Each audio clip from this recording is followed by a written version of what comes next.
Right. I heard you the first time.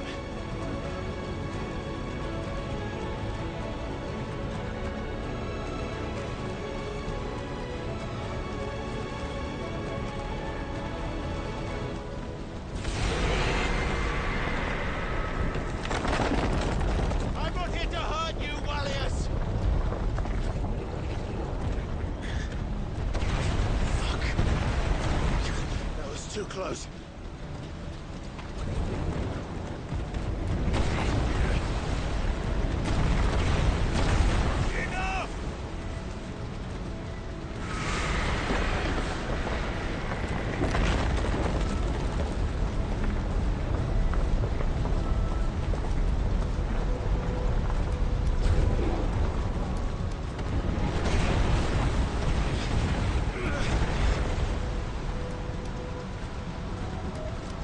Come on then.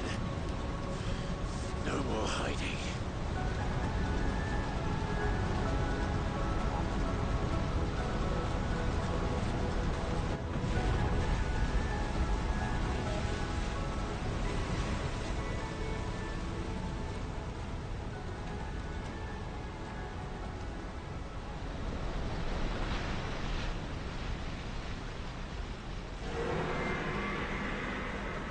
Wallius!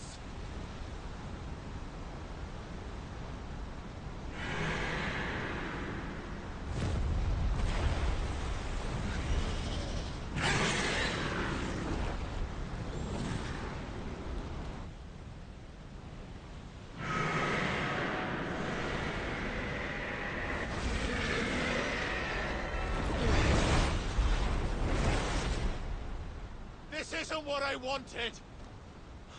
I only hope you can forgive me.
play.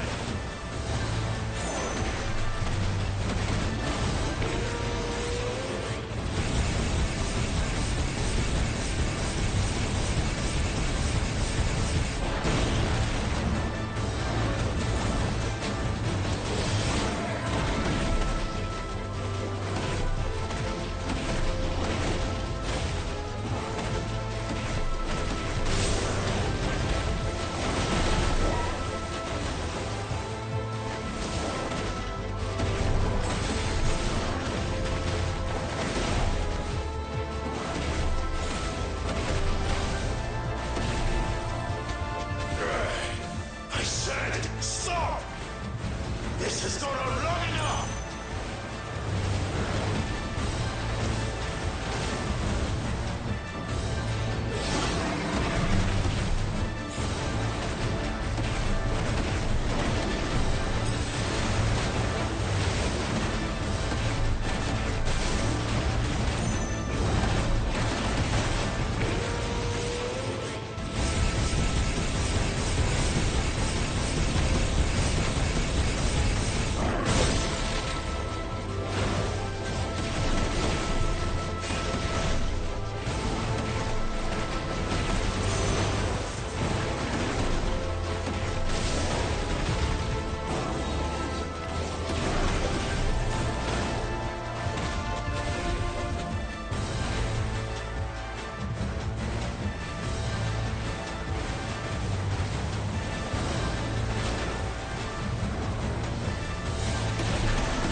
The village.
of surprises, aren't you?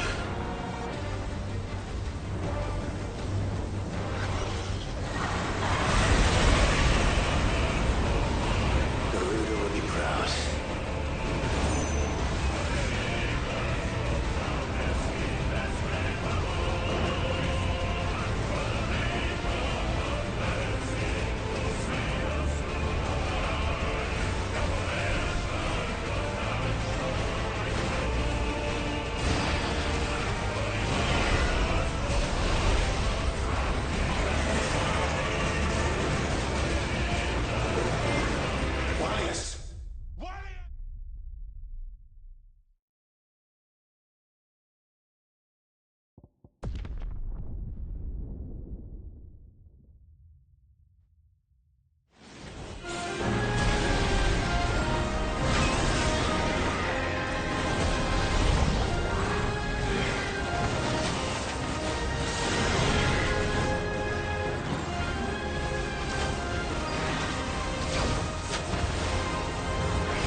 Not this time.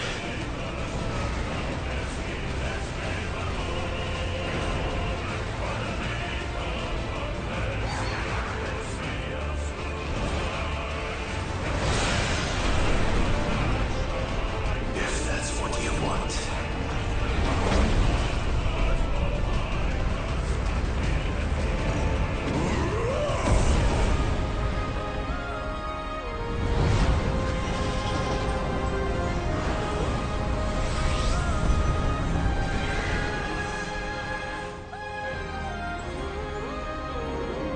You've had your fun, Leviathan.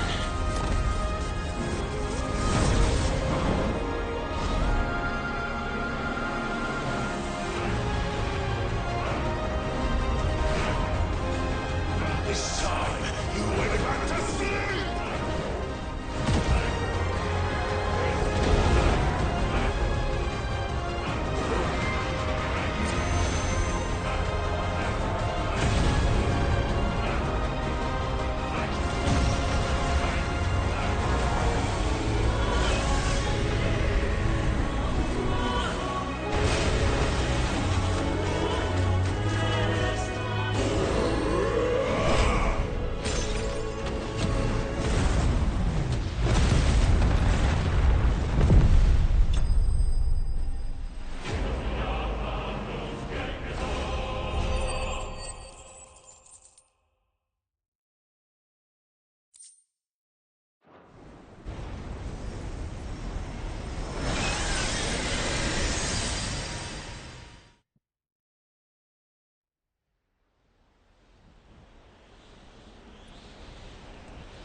Now that was quite a tantrum.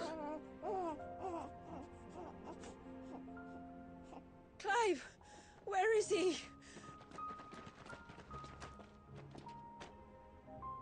Well, yes.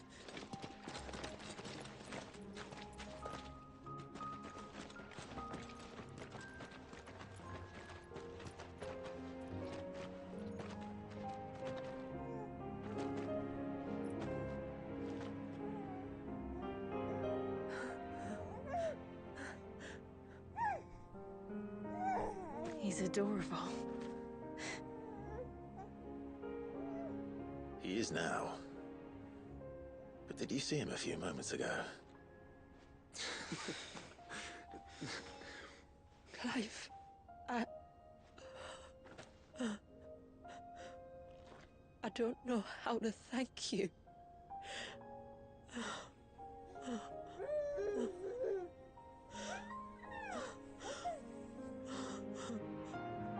It's all right.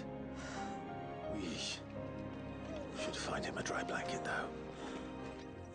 Wouldn't want the little monster catching a cold.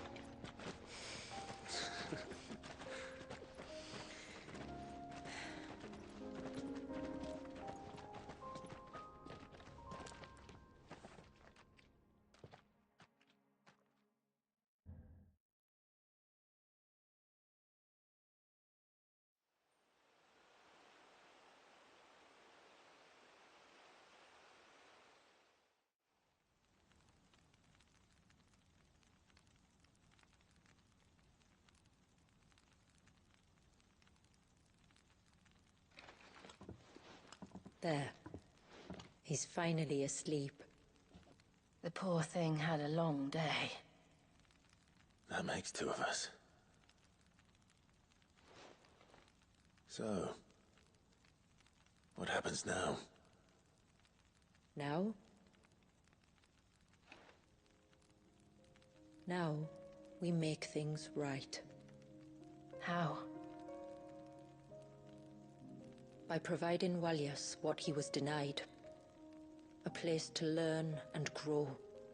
A family to love and protect him. So that one day, when the wounds in his heart and mind have finally healed, he might decide for himself how he'd like to live the rest of his life. But until then, I'll stay by his side, come what may. Then he's a lucky boy. And not only because he'll have the best warrior this side of the belt to teach him the battle axe. She'll do her best. Shula. The beast that threatened your home is tamed. The empire that threatened your people toppled. Might it not be time to cast off your ancestors' glamour and retake your place in the Twins? Perhaps. It's not as if we have the crystals to maintain the wall much longer. But are we truly safe? Is the world truly ready to accept us for who we are and what we believe? If I remember rightly, you and yours still choose to remain hidden, do you not? We do. Well, your people will always be welcome in Haven, regardless. As will yours in the hideaway. We're allies now. If there's anything you need from us, supplies, food, equipment, do not hesitate to ask. It's kind of you to offer. But we'll manage, just as we always have. Besides, I suspect you'll be needing everything at your disposal if you're going to save the world.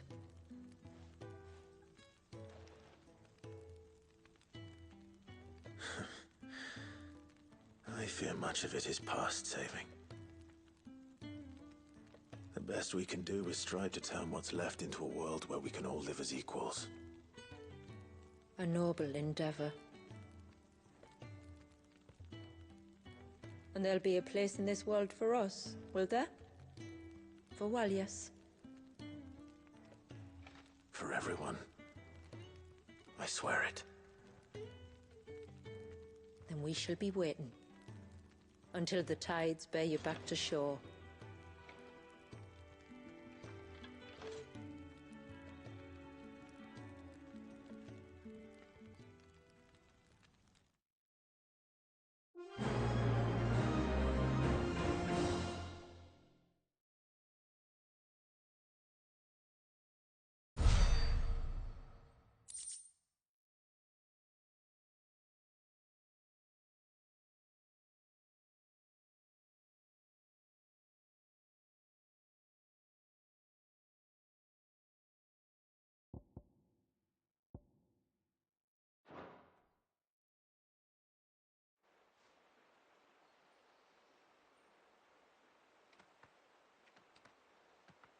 Do you think he'll be all right? Well, yes. Only time will tell. But I can certainly think of worse places to spend one's childhood. The Moats of Water are a fine people, and they will take good care of him. Up by the Vare, Ultima spoke to me. She called Leviathan his most profaned fragment, and told me to redeem the sins that had laid him low. Is that so? The sins of Walyas's ancestors were grave indeed. To force him to prime at so tender an age. And to freeze him in time, that he might never know what it was to live. Yet I doubt either of those crimes was the source of Ultima's displeasure. It was that the Icon's power had been put to another purpose than the one he intended. To him, Leviathan must have seemed an aberration. Could that be why Ultima made no attempt to lead me to him? The fear that this profaned fragment might corrupt his vessel somehow. Perhaps. Or perhaps he simply deemed Leviathan surplus to requirements. Having concluded that his vessel might be made to serve his purposes without the full sum of his power. His purposes. There's no escaping them. Even here. Hidden away in Mysidia, the blessing of the crystals proved nothing but a prison. A prison into which Wallius was born, and from which freedom is hard won. If the world doesn't change, if we don't change it, he'll end up suffering the same fate as every dominant who came before him. Then we must change it. That we must. And we shall.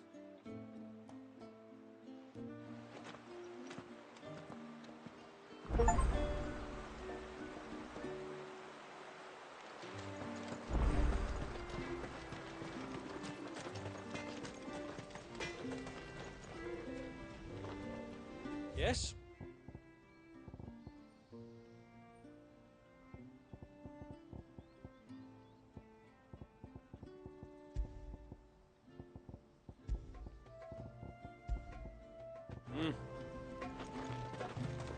My friend, I have news. I think I might have found a way to break Talor's curse. Go on. Well, after listening to the village elders and scouring every likely-looking tome in the library, I learned that not all Tombries are the same little green menaces we know and loathe. Apparently, a chosen few live to incredible ages and grow to many times the size of their counterparts. The folktales hold that it's the very eldest of these, the Tombury kings, who weave the curses, and that their magics bind their victims to them, that they might continue to feed on their pain. So if we slay the one that cast the curse, the feeding will cease. But that was my thinking, yes. Though I doubt it'll be easy. These kings are not just bigger, they're stronger too. And if the tales are true, their followers will defend them to the death. It is a perilous proposition, in short, but it may also be Talor's only hope. What say you? I'll do it. Even if killing this king doesn't break the curse, Mysidia will be a safer place for its removal. Thank you. So then, where will I find it? That, alas, I do not know. It must have woven the curse at the altar in Father's Fell, but as to where it is now... Fanat! You were the one asking about Tonburies, right? Because there's a whole bloody army of them out on the cloak! What?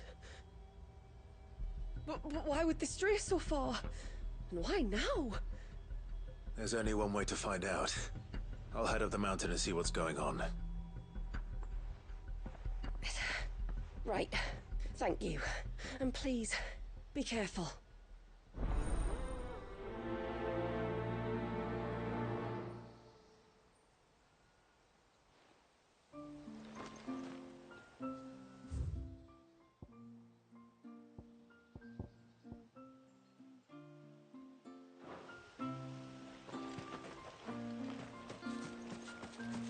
Hey, mister!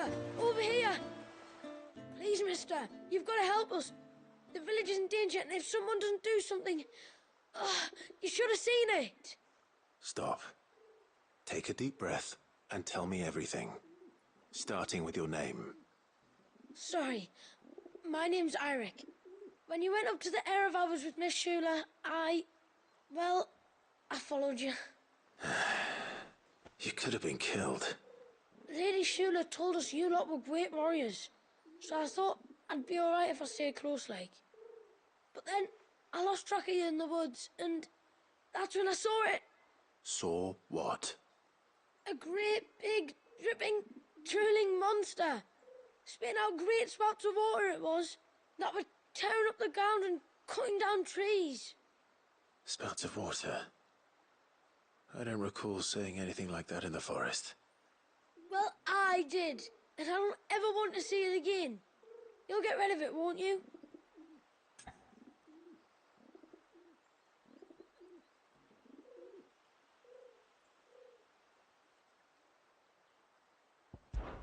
All right. If this creature is as terrible as you claim, it could well pose a threat to the village. I'll see what I can do.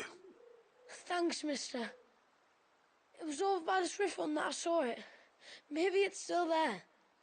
Then that's where I'll start my search.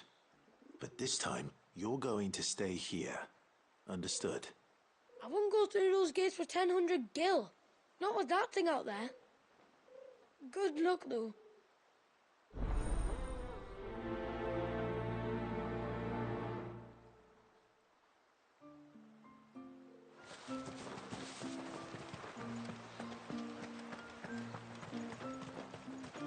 I heard the tributary can fell an ibex from 100 feet. And then I dreamed I saw... My lord, might I have a moment of your time? I would beg of you a service. Certainly. What is it? It's a long story. But before we get to that, would I be right in thinking Lady Shula told you about the witch from the north? Yes. She said that your ancestors found her here, and that it was she who taught them the spell to stop time. She was like Wallius, you know. A dominant. The Warden of Ice. My great-grandmother suspected as much. She cared for the poor woman when the end was near. And it was she whose duty it became to attend her grave. A duty that was passed down to me. I see. And the service you would beg of me? Well, until recently, the path to the grave had long been blocked by a fallen tree. But when our woodsmen finally found time to move it, we quickly realized it might have been better had they not. On trying to clear the rest of the path, you see, we discovered that a flock of bloodthirsty beasts had claimed the cliffs beyond. None of us was a match for them. But you, my lord, have proven your strength many times over. Would you drive them away for us?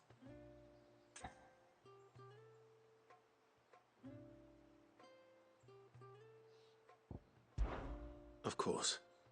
I'll see the path is made safe. Thank you, my lord. The grave is in a place called Witch Drop.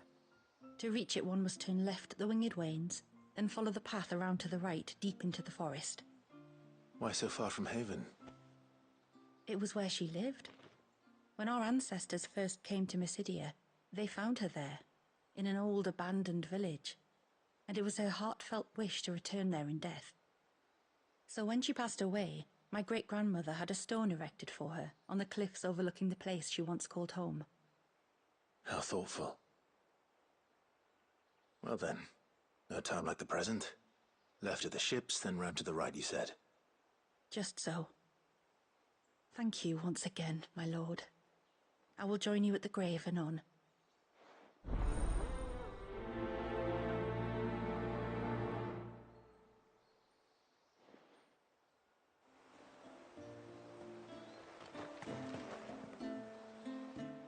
You wouldn't happen to have some time on your hands, would you, Clive? Only I was wondering if you might help me with something else. Don't tell me. Another unruly dominant. Not quite, but a dangerous foe nonetheless. It promises to be quite a hunt. Care to join me?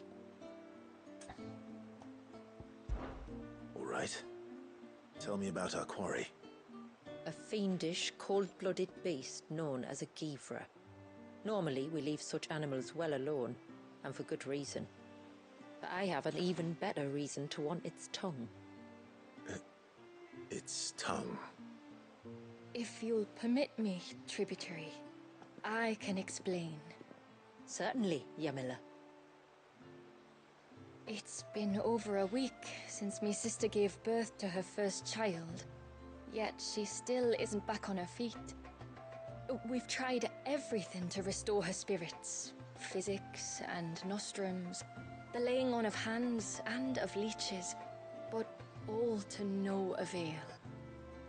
The healers tell me there's only one hope left. A broth as potent as its ingredients are perilous to procure. It isn't only Yamila's sister who stands to benefit from this, by the way. There's her baby to think of. And Walius, too. She'd agreed to be his wet nurse, you see. I'd be glad to help. Thank you. Our hunters have no shortage of skill, but this task calls for more than that. And it won't be achieved through weight of numbers either. The Givra is as wary a foe as it is a deadly one. 2 hunters might catch it unawares, but any more than that, and it would pick up our scent a league away. Then it is decided. The 2 of you will go, while Jill and I occupy ourselves here. Perhaps we might help prepare the broth. That would be most kind of you. Come then, Clive. The river of time flows fast, and so must we. There's a Givra that has claimed the ruins at the foot of the mountain as its hunting ground. But as I say, they are wary creatures. We'll need suitable bait to draw it out. The flesh of a forest ibex should suffice. To the forest, then.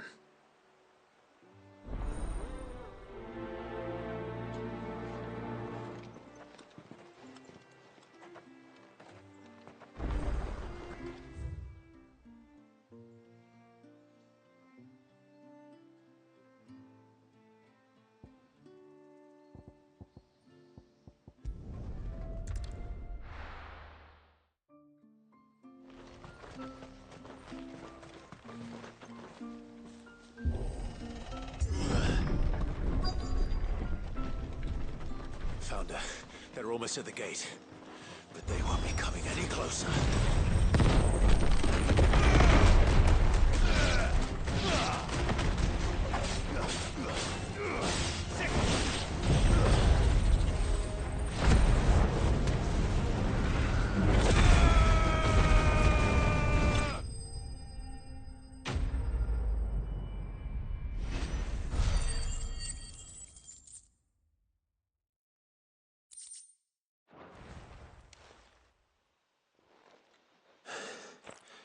That should buy Haven some time at least.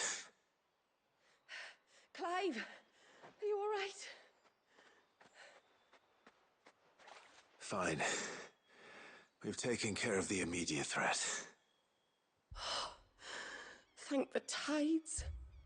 I was worried I was going to lose you both. Talor, he took a sudden turn for the worse just after you left. What? Is he? No, he's hanging on. I fear the Tombury King may have begun the cursing ritual again. In earnest this time. And I can't imagine their being here as a coincidence. I think it might be happening on this very mountain. If it is, it won't be for long. Get back to Talor. I'm going up. My thanks. I shall pray for both of you.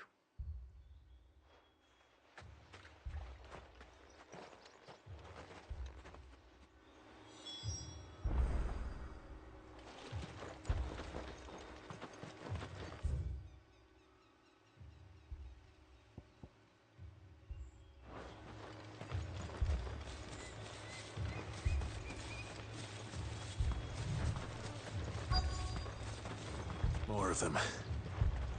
Come on then. I crave an audience with your king.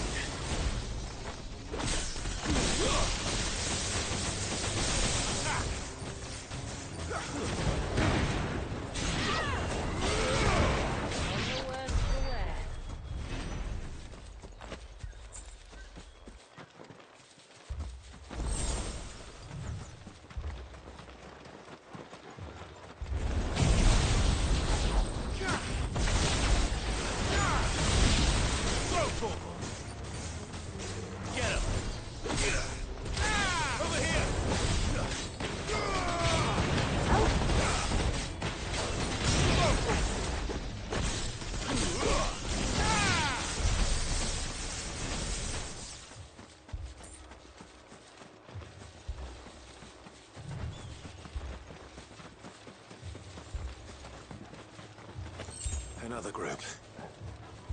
They don't look very legal. This one. It's over. Stay down.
Still no sign of the king.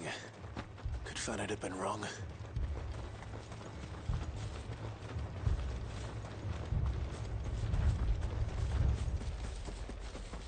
Careful. There's dozens of them. The king must be close. We'll have to take care of his followers first.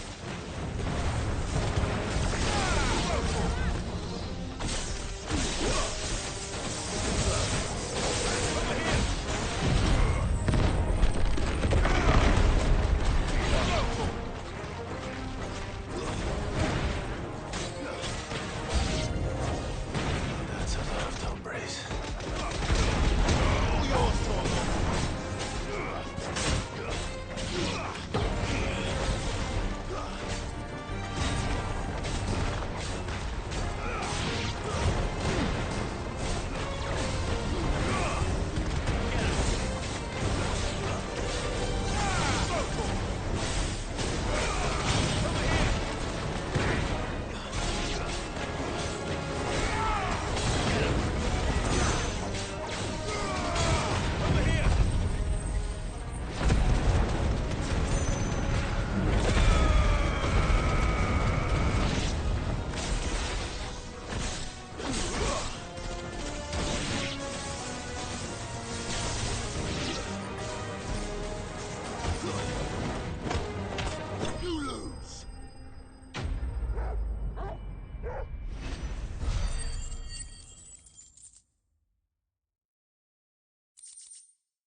Looks like that's the last of them. Out here, anyway. But beastmen do like dark places.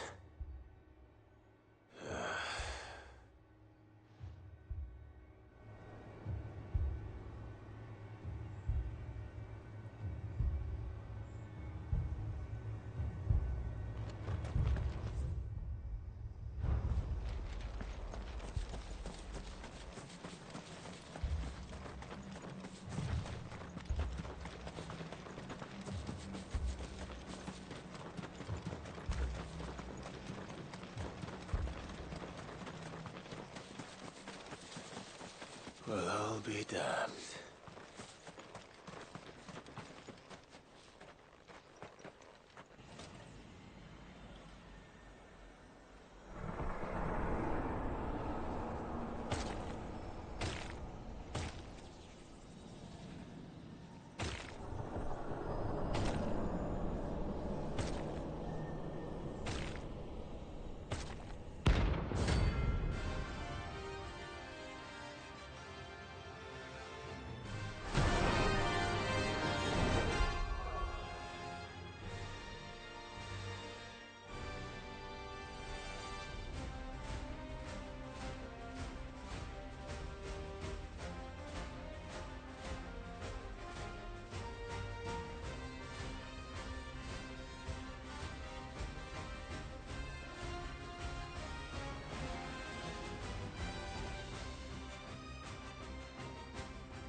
Majesty, but your reign ends here.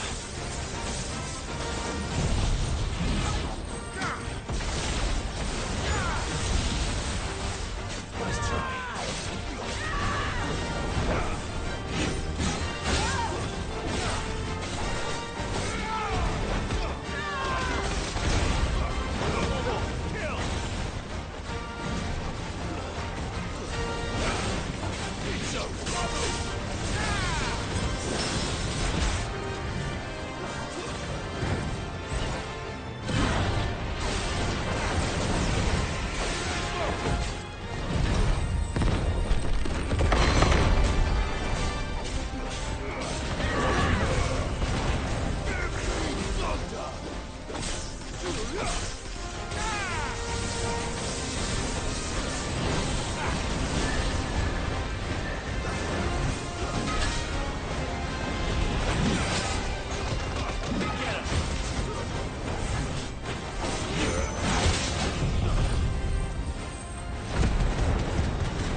It's done.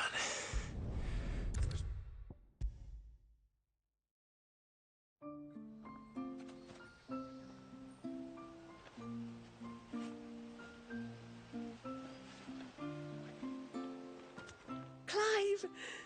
Is it done then? It is. I was going to ask if there had been any change in Talor's condition, but judging by that smile on your face, I think I already know the answer. You do? Talor! He's back!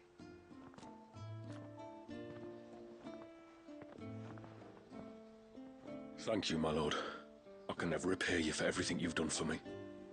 I owe you my life. I'm just glad the curse is lifted. There is one thing I'd like to know, though. If you don't mind my asking.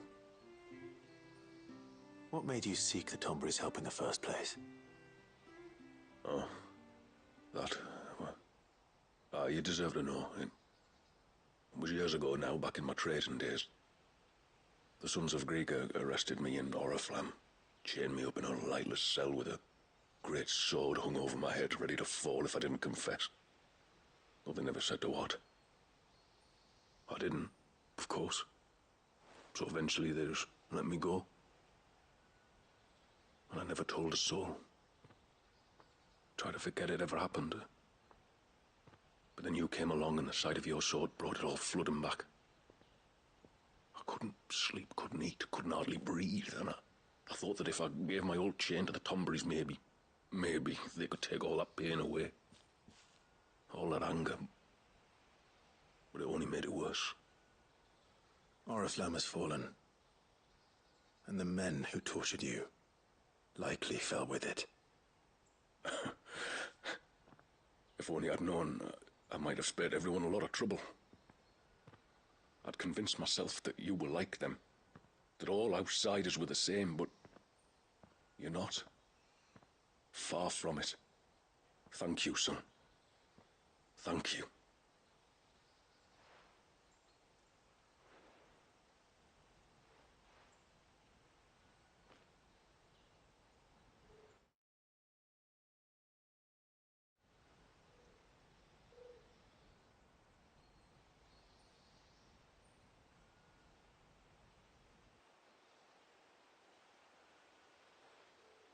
Clive, there's something I need to tell you. After we parted ways on the path to the cloak, I went straight back to Talor and explained to him what you were doing on his behalf. And just like that, his pain began to fade. What do you mean? Just like that? The Tombury King would have still been alive. I had to contend with dozens of his minions before I found him. Then, perhaps one of them warned him of your coming and he broke off his ritual. Or, perhaps knowing that an outsider was fighting for him was what lifted the weight from Talor's heart. I know, from experience, that many illnesses are not wholly physical, but of the spirit, at least in part. Was there ever really a curse, then? Or was Talor simply suffering from the pain of his memories? And the guilt of what he'd done? For all the difference it makes. I suppose we'll never know. Maybe not. But this much I do know. It was your strength and your selflessness that healed his heart in the end. I'll be sure to tell my healer friend when I get home.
Return to the sea, and to the clouds rise again.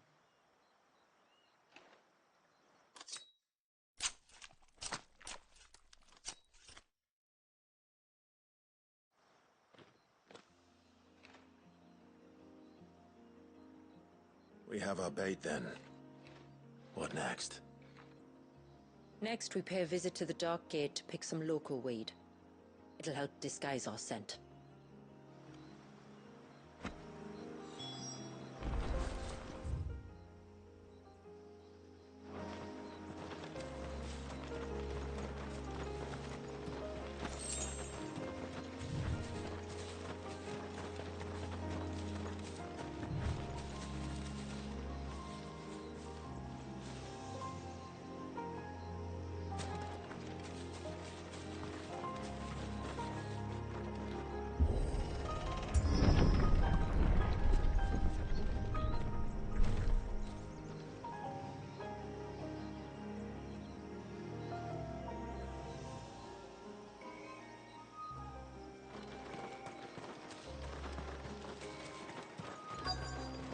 There should be a sprig or two of local weed growing somewhere around here.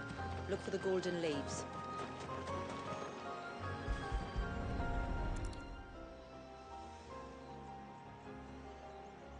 Is this it?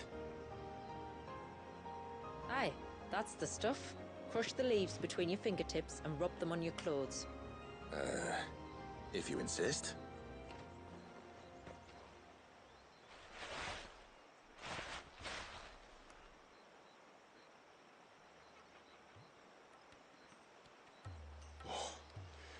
You could have warned me about the smell. Like corruption, isn't it? We'll have an honor guard of flies before long. But it'll stop the Givra from noticing us. Its nose will tell it we're nothing but a feast for worms. Oh, I feel so much better. We can wash it off afterwards. If there's one good thing about the Givra choosing the ruins for its hunting ground, it's that there's plenty of fresh water nearby.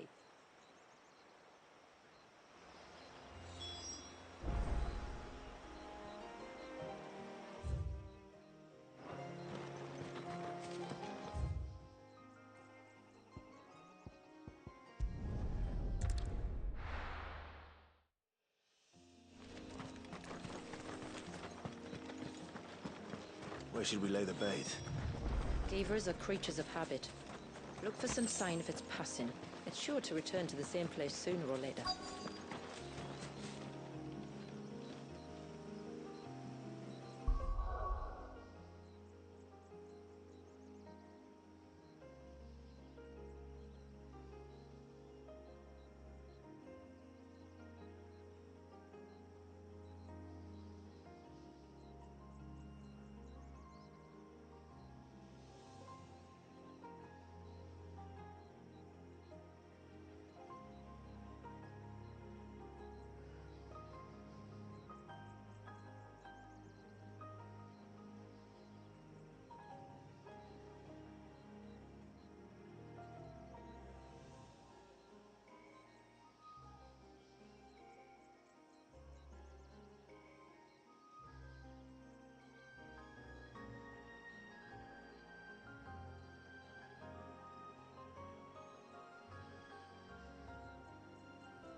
fresh kill.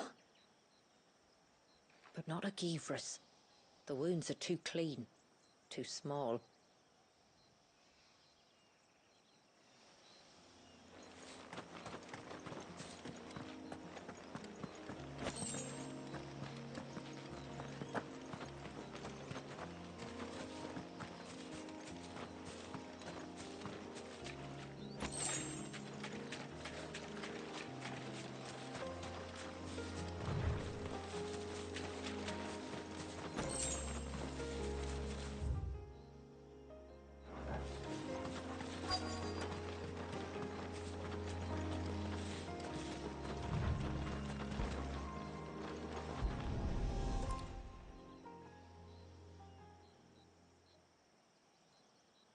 Marking its territory. Something was. A curl, maybe.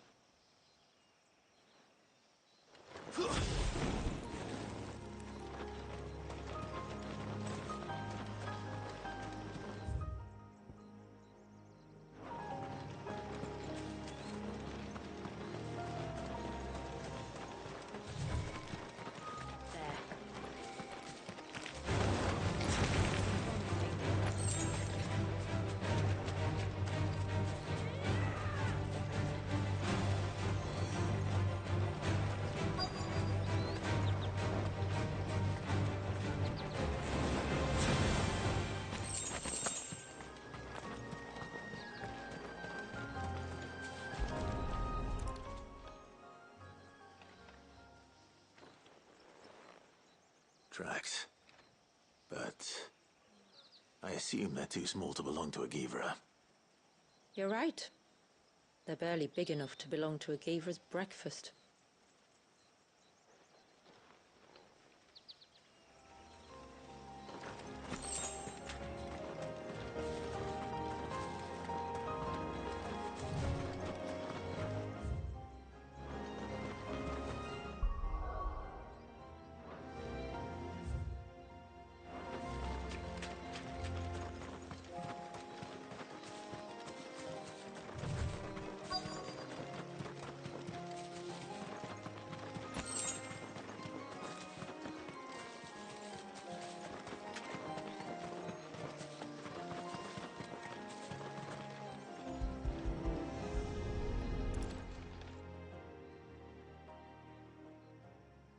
These look like a predator's tracks. You can clearly make out the claws. And not just any claws. These belong to a Givra. There's no mistaking them. We'll lay the bait here. Let's hope our friend is hungry.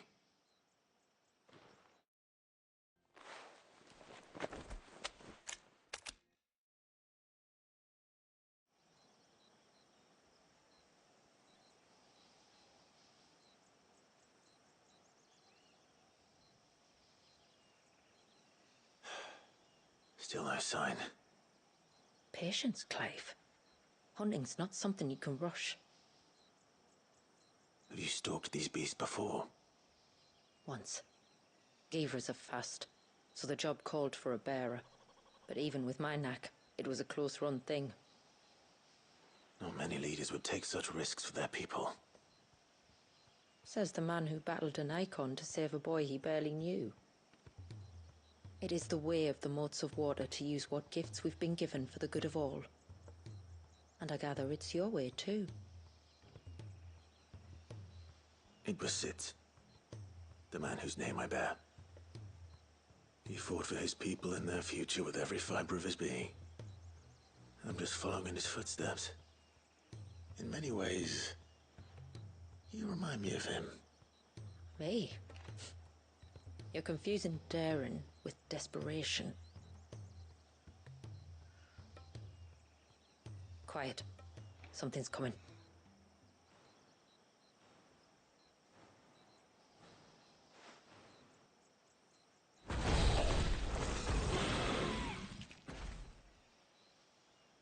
Our guest has finally arrived. Shall we greet him? It'd be rude not to.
You weren't exaggerating when you said they were dangerous. They're forces of nature, all right. And with this one's passing, the river of life has calmed.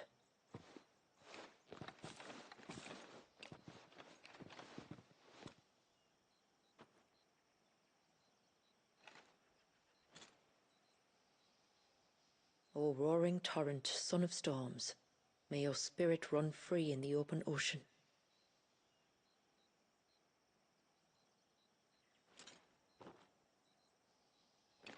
This flesh I claim, that your gifts might rain down upon us this day, and our river flow in spate once more.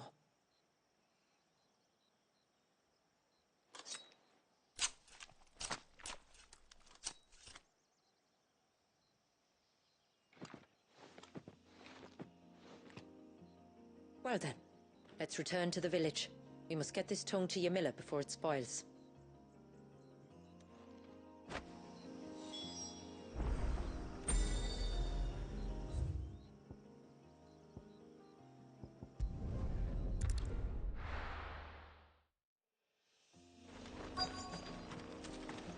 Is that the hunter?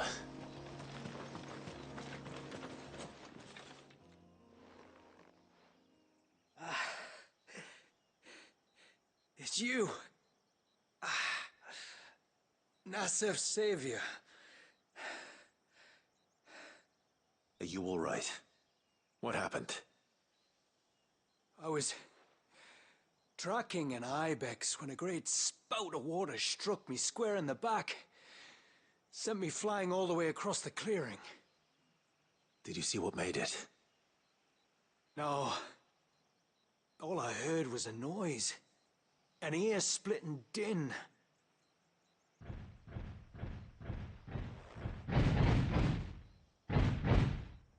Might this be the culprit?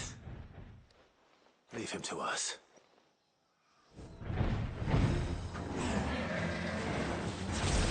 You've caused enough trouble. This one.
Well, that wasn't too bad.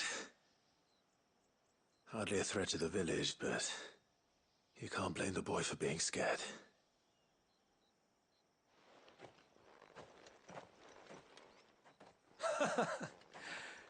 You made that look a lot easier than it was. Do you think that was the beast which attacked you? That thing? Not a chance. Would have heard it coming a league away. And the blast of water that hit me was beyond anything an Archelon can manage. Oh. A boy from the village sent me in search of a beast that could conjure such things, but...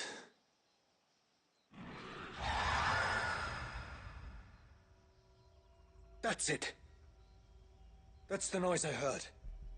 Sounded like it came from the ruins. I'll go. You head back to Haven and see a healer.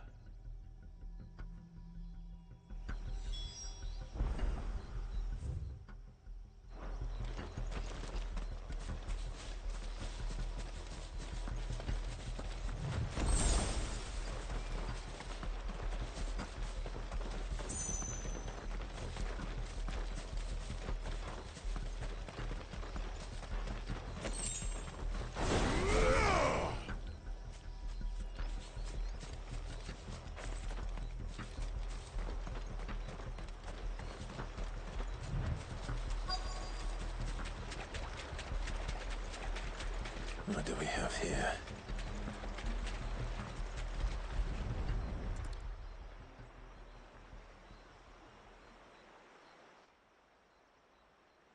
Found her. Something's been busy. Whatever this creature is, it's out for blood.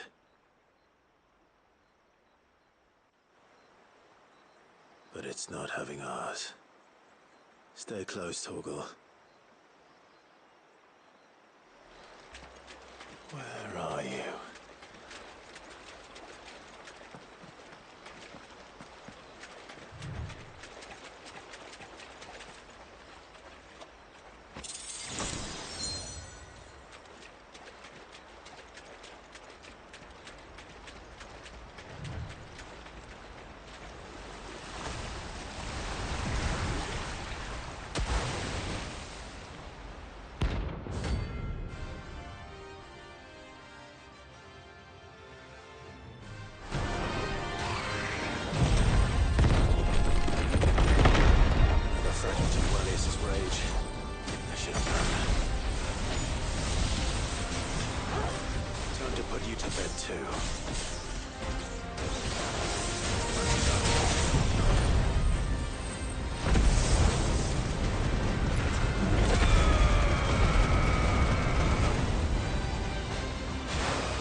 Fingers crossed that's the last of them. Either way, I should let Eirik know the danger is past. For now, at least.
This should be the path to Witchdrop.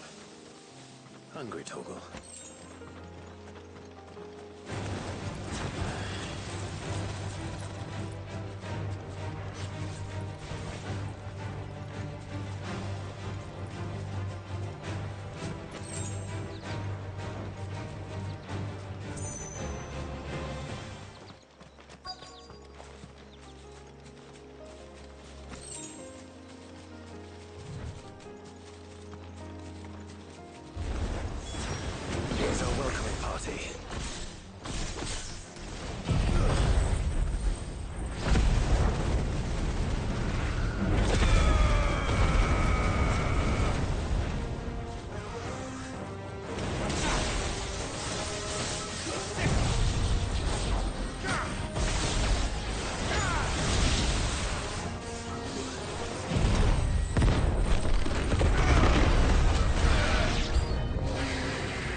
Looks like that's the last of them.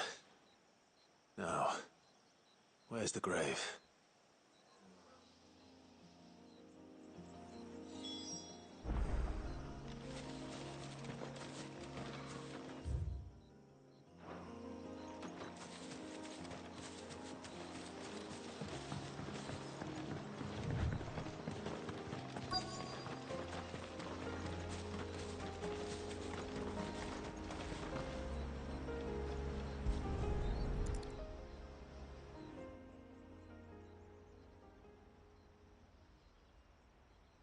This must be it.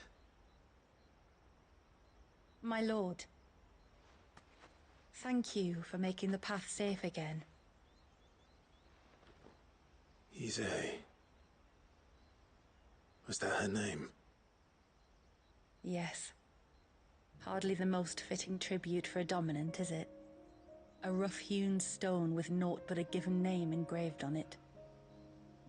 But my ancestors had only been here a matter of weeks when she passed. Every day was a struggle to survive. They had neither the time nor the energy to devote to a more elaborate memorial. Yet they spared what they could to grant her wish, that even in death she might continue to watch over her home. She lived down there then? In the ruins? That's right. They were once the living quarters for those who served up in the temple. When the Northern Thanes sent her here to weave her spell, this was where she and her retinue stayed. There were priests, handmaidens, and a knight sworn to shield her from harm. Of course, they were all gone by the time my ancestors arrived, fled or dead in the Western Wars. All except Izay, who remained till the end. Alone. Indeed. At least, that is the story as it's been handed down in Haven. But there is an epilogue to the tale. One known only to Lady Shula and myself. Some years after Issei's passing, you see, my grandmother came here to tend the grave, and found a stranger kneeling before it. A knight, dressed head to toe in plate.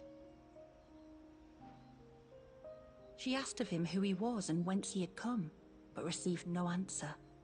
The only words he spoke were, "Tell me true, whose grave is this?" So she told him of how her people had met and cared for Issei, and how she had died. His only reaction was to stare up at the air of hours in silence. Then he left, never to be seen again.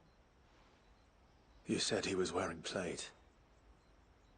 Was it black and gold? Do you know something of him? When we went up to the Air of Hours to unravel the spell, we were set upon by a shade in the shape of a knight in full plate. It manifested in front of the Vare, and in its ether, I felt Shiva, the witch. You think this may have been the same man my great-grandmother met? Issei's knight? I don't know. Maybe.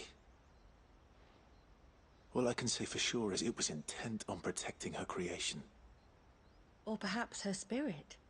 What remained of her ether, preserved in the Vare? Perhaps his spirit too became enraveled in her spell, frozen in an eternal vigil. Till we ended it. If the shade you fought was Issei's knight, then ending it was the greatest gift you could have given him.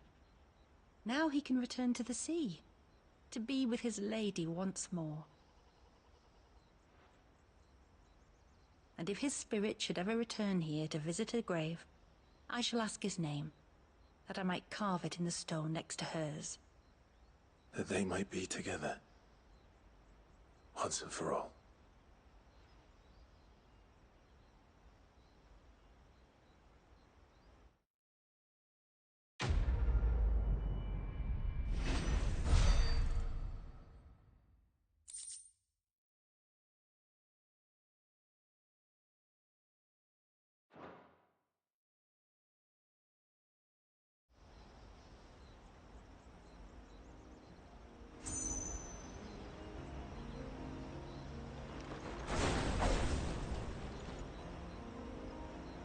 Thank you, my lord.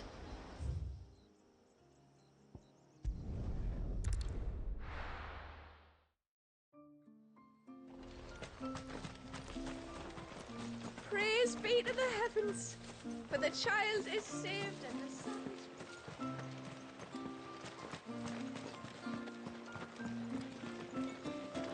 I'm so sorry for all the trouble.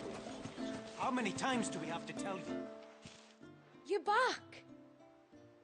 So? Did you find the fiend that attacked me and young Eirik here? I did. It won't be troubling you anymore. Yes! I knew you'd get it. Only because you warned me of its existence. Not that you should ever have learned of its existence, but all's well that ends well, I suppose. What was it, anyway?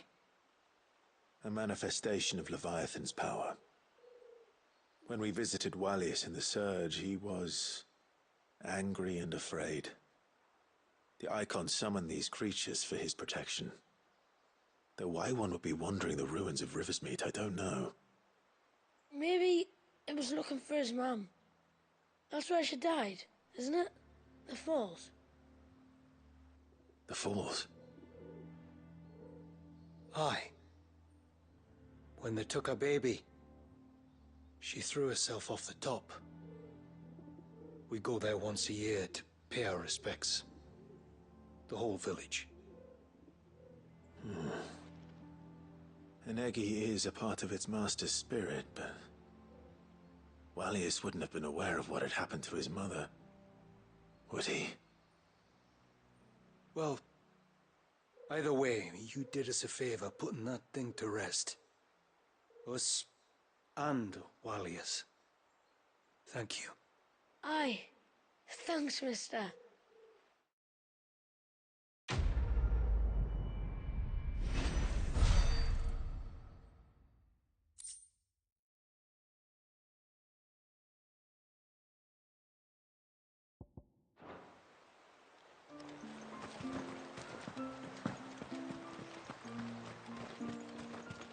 I heard the tributary can fell an ibex from 100 paces.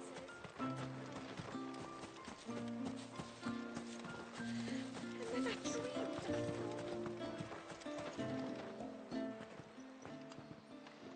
Tributary, my lord.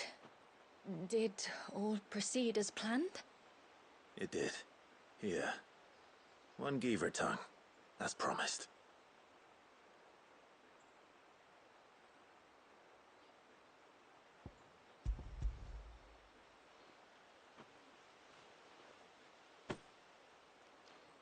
Oh, thank you. I shall add it to the broth at once. By your leave, tributary. If there is anything else that we can do to help, you need only ask. No, no.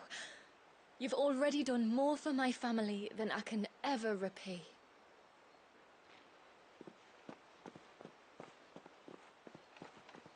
Just as you have, Clive, for my family. I only regret that I have nothing to offer you in return but my gratitude. It's more than enough. Besides, I'm no less grateful to you. For what? For welcoming my friends and I into your midst. For showing us how your people live. For reminding me that the world we strive to create, where bearers can live alongside their fellow men in peace and comfort, is no mere fantasy. I'd hardly call it comfort.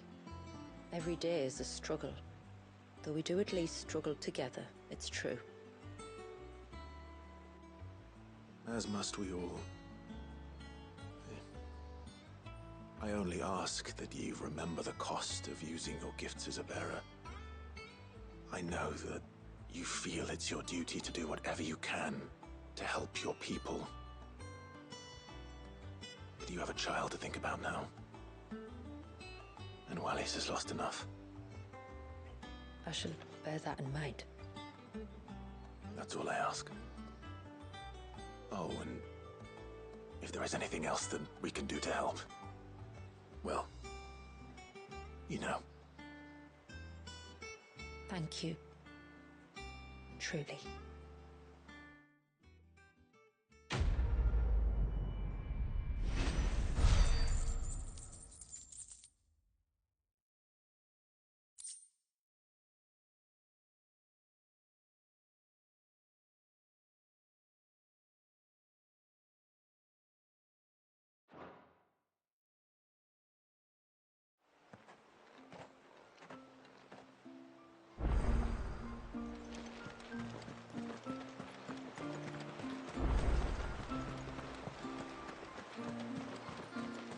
It is good to have him back. We know the lad won't.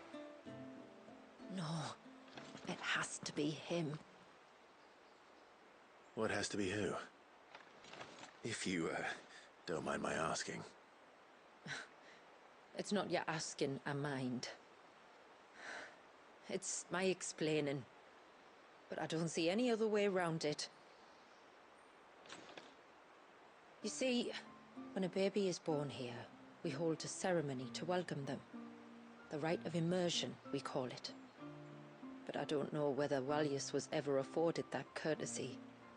What is abundantly clear, though, is that my ancestors never welcomed him as one of us.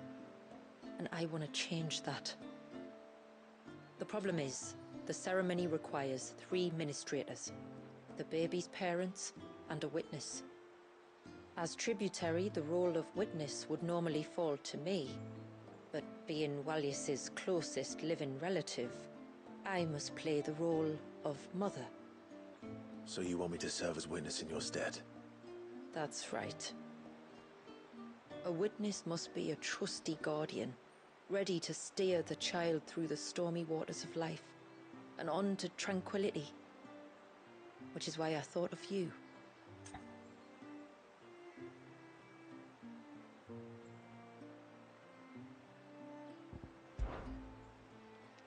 It would be my honor. Thank you, Clive. So, if you will serve as mother and I as witness, who will take on the father's role? I have a younger brother. He should be making ready for the rite as we speak, though whether he is or not. Let me introduce you. Please do. If he's anything like his sister, I'm sure we'll get on famously. I'll bid him come to the Witten Hall. Will you wait for us there? Gladly.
It is good to have him back.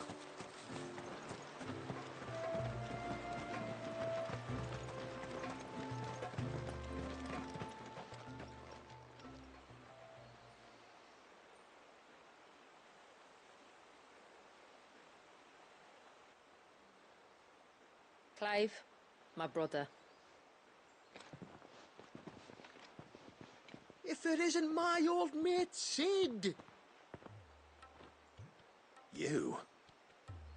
So you do remember me, even stripped of my cunning disguise? I'm touched. You two know each other? My friends and I crossed paths with your brother on our hunt for the dusk crystals, during which we saved his life. 3 times, was it? 3, 4, who's counting? All I know is when Shula mentioned she'd called in Sid the Outlaw to help young Walyas, I could be sure that the little rascal was in safe hands. I mean, having seen you in action back at the tower, I know exactly what you're capable of. So the mercenary you met in the Sage Spire, that was Clive. And he saved your life? That's a rather different story from the one you told me. And a far likelier one at that. It would appear my family owe you twice over, whether they admit it or not. Honestly, Fammy, would it kill you to tell the truth once in a while? What? I said sorry, didn't I? How about we save the, recriminations until after the ceremony, eh? Speaking of which, what does this ceremony involve exactly? It's simple, really. We each say a short prayer and anoint the child's head with holy water. Nothing too onerous, then. Not about the rite itself, no. But it does call for some preparation. One of the witness's responsibilities is to collect the holy water, you see. 3 phials for the 3 ministrators, each taken from a particular place. Don't worry, though. It's not as if you have to go alone. I can show you the way. I'd appreciate that. Famiel, you stay here and ready the Witten Hall. Leave it to me. If there's anything Jill and I can do to assist you... We'd be glad to help. Thank you both.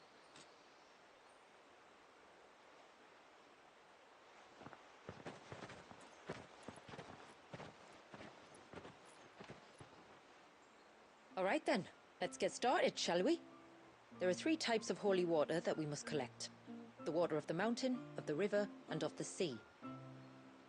We take the water of the mountain from the spring atop Maiden's March. The water of the river from the course that flows through the ruins of Riversmeet. And the water of the sea from the shallows of Tailwind Bay. Here are the phials we'll be using in the ceremony.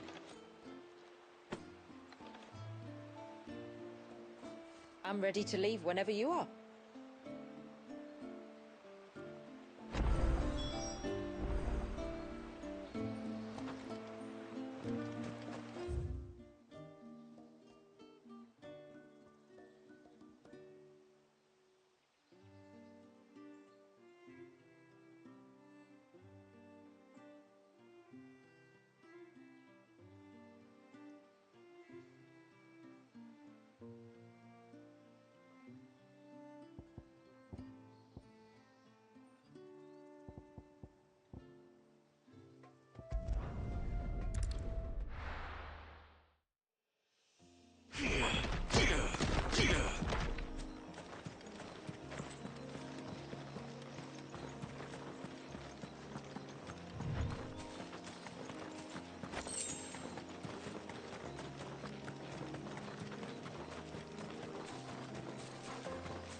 Stay back!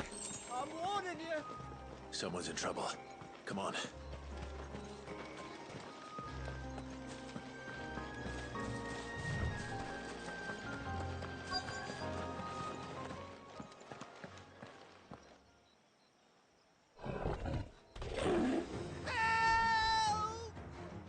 Help! What help?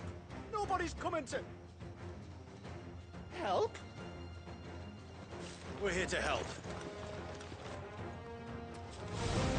Keep its attention on us.